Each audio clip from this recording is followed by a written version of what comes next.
মিম্বারের ভিতরে একজন মানুষ মনে হয় বসবাস করে। এই মিম্বারের ভিতরে খাবার খাওয়াই কে? এই মিম্বারের ভিতরে গোসলের ব্যবস্থা হয় কিভাবে? পানির ব্যবস্থা হয় কিভাবে?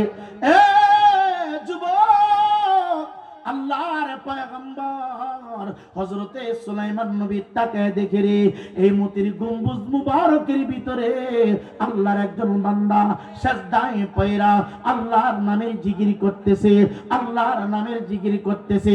ডাক দিয়া কই, কে গো তুমি? তোমার ঠিকানা কোথায়? তুমি কি আল্লাহর কোন পয়গম্বর, নাকি কোন ফেরেশতা, নাকি কোন জিন, না আমার মতো কোন সাধারণ মানুষ?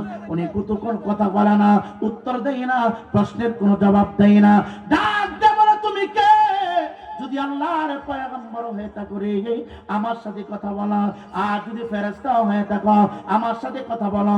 জিন যদি হয়ে থাকো, আমার সাথে কথা বলো। উনি কোনো কথা বলে না, কোনো কথা বলে না। হঠাৎ করে আল্লাহর বান্দা মাথা উঠাইয়া ডাক দে, হুজুর গো,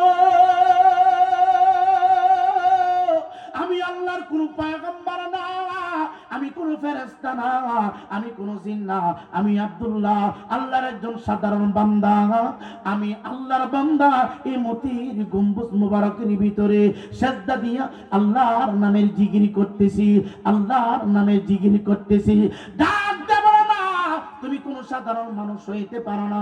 সাধারণ মানুষ হইলে রে ঘরের ভিতরে জিকির করতা, সাধারণ মানুষ হইলে রে বাড়ির আঙ্গিনায় জিকির করতা, সাধারণ মানুষ হইলে রে নীরবে নির্জন এক জায়গায় জিকির করতা।